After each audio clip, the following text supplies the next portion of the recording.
4 PM news network में दोस्तों आपका स्वागत है। मैं हूं आपके साथ राशि ज़हीर। उद्धव ठाकरे का परसों एक बयान आया, उसमें उन्होंने जहां कीड़े मकोड़ों की संज्ञा दी है, किन लोगों को दी है नाम तो लिया नहीं गया, लेकिन फिर भी उन लोगों को जो उनसे धोखाधड़ी करके सत्ता में शामिल हो गए उनको उखाड़ फेंकने की बात कही। जाहिर सी बात है, चुनाव सर पे हैं, सभी पार्टियां इस तरह की बातें करेंगी, लेकिन उनके अपने बयान में एक नई बात है जो मुझे बंगाल की याद दिला देती है। उद्धव ठाकरे ने मराठी सरकार और गुजराती सरकार के बारे में कहा। उन्होंने गुजराती लोगों को उखाड़ फेंकने का आह्वान किया और लगभग उनके वक्तव्य में ये बात शामिल है कि जो गुजरात के लोग हावी हो गए देश पर, प्रदेश पर, और महाराष्ट्र के अंदर जो उपक्रम ले जाकर के गुजरात की सरजमीन पर लगा रहे हैं, उनके खिलाफ उन्होंने आह्वान किया। ये मुद्दा ऐसा है कि अगर उद्धव ठाकरे की ये बात जो कि ज़मीन पर काफ़ी ज़्यादा स्प्रेड हो चुकी है और पहले भी मैं आपको दोस्तों बता चुका हूँ, तो यकीन मानिए भारतीय जनता पार्टी गुजराती लॉबी होने के इल्ज़ाम में वहाँ से साफ़ हो जाएगी। क्योंकि जब वर्गों की लड़ाई होती है, ज़मीनों की लड़ाई होती है, तो अपने अपने वर्ग और अपने अपने क्षेत्र की लड़ाई लोग लड़ना शुरू कर देते हैं। आपको याद होगा बंगाल के अंदर ममता बनर्जी की लगभग ज़मीन खींच ली थी भारतीय जनता पार्टी ने, और आप देखिए 1-2 सीट से 75 सीट 77 सीट आ गई थी, लेकिन 200 सीटों का जो दावा कर रहे थे अमित शाह, वो पूरा होता दिखाई भी दे रहा था। बंगाल के अंदर दंगे भी पैदा हो गए थे, कभी किसी लाइब्रेरी पे हमला किया जा रहा था, और ममता सरकार को बंगाल के अंदर ही विलन साबित कर दिया था देश की लोकल मीडिया ने, मेन स्ट्रीम मीडिया ने, और भारतीय जनता पार्टी ने ऐसा जाहिर कर दिया था कि गोया के वहाँ पर बड़ी अराजकता की सरकार है और जब तक ममता बनर्जी की सरकार नहीं जाएगी वहाँ पर काम नहीं बनेगा। और दूसरा काम ये भी आपने देखा था कि वहाँ पर हिंदुत्व की धरा को इतना मजबूत कर दिया गया था कि बंगाल के अंदर भद्रजन कहे जाने वाले वो बंगाली पुरुष, किताबें लिखने में मशहूर, लेखक ज़बरदस्त, उन लोगों को भी हिंदू, मैं कह सकता हूँ कि धार्मिक पशु बनाने में कोई कमी नहीं छोड़ी थी। और वजह ये रही कि ममता बनर्जी भी हार गई। बहरहाल ममता बनर्जी ने अंदरूनी और बाहरी का एक दांव चला और उनको ये साबित कर दिया कि ये भारतीय जनता पार्टी के जो लोग हैं ये बाहर के लोग हैं। ये भावना जब जागृत हुई बंगाल के अंदर, तो पता ये चला कि भारतीय जनता पार्टी के अलावा ममता बनर्जी की जो टीएमसी है उसको पहले से ज़्यादा सीटें वहाँ के लोगों ने दे दी, लेकिन उसके बावजूद भी भारतीय जनता पार्टी अपनी जड़ें जमाने में वहाँ किसी तरह से कामयाब हो गई। और दोस्तों वहाँ एक बहुत अच्छा वर्ग भारतीय जनता पार्टी का है। ऐसे ही ममता बनर्जी ने जब ये चाल चली या ये तरीक़ा अपनाया अंदरूनी और बाहरी का, तो तमाम तंत्र होने के बाद, दंगे भड़काने के बावजूद भी, जैसा आरोप लगता है, भारतीय जनता पार्टी को मुँह की खानी पड़ी और वहाँ उसको हार का सामना करना पड़ा। यही काम उद्धव ठाकरे महाराष्ट्र के अंदर कर रहे हैं। परसों तरसों के उनके बयान से ये साबित हुआ कि उन्होंने भारतीय जनता पार्टी के खिलाफ नहीं, दरअसल गुजरात को सामने रख दिया।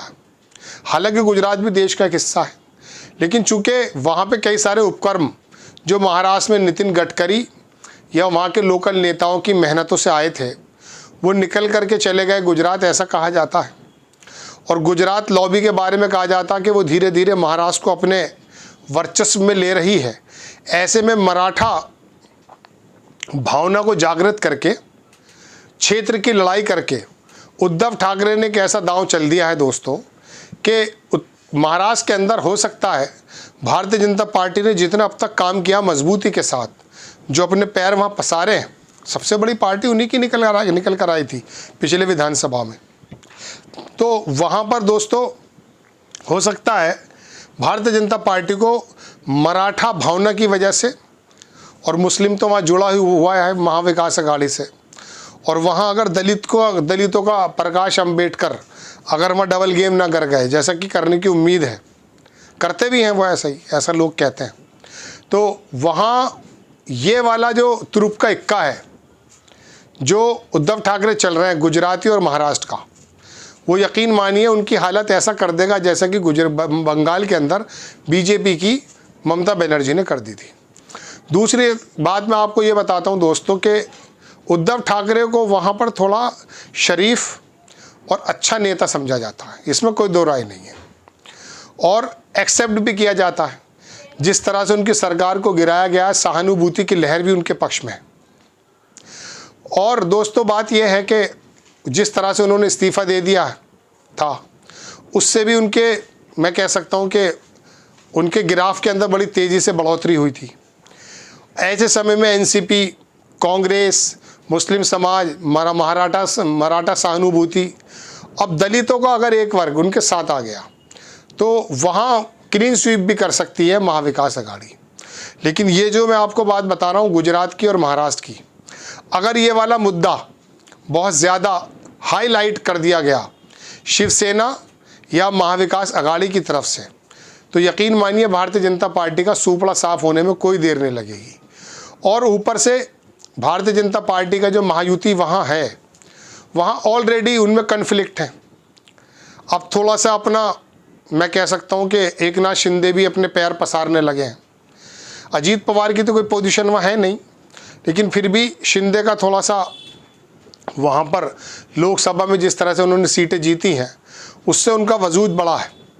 तो ऐसे समय में दोस्तों उद्धव ठाकरे का ये एक्शन, या ये मैं कह सकता हूँ कि ये वाली चाल महाराष्ट्र के अंदर, मराठाओं के अंदर एक ऐसी भावना को जागृत करने में कामयाब हो जाएगा कि लड़ाई बंगाली, महाराष्ट्र और गुजराती की हो जाएगी।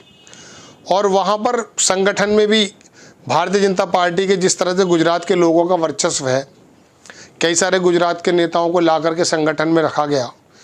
और महाराष्ट्र जानते हैं आपके वाणिज्य राजधानी अपनी देश की, और गुजरात किसी भी प्रकार से, सूरत हो, अहमदाबाद हो, इसको मोदी जी ने भी और भारतीय जनता पार्टी की केंद्र की सरकार ने भी गुजरात को महाराष्ट्र के समकक्ष नहीं उससे ऊपर ले जाने की कोशिश की है।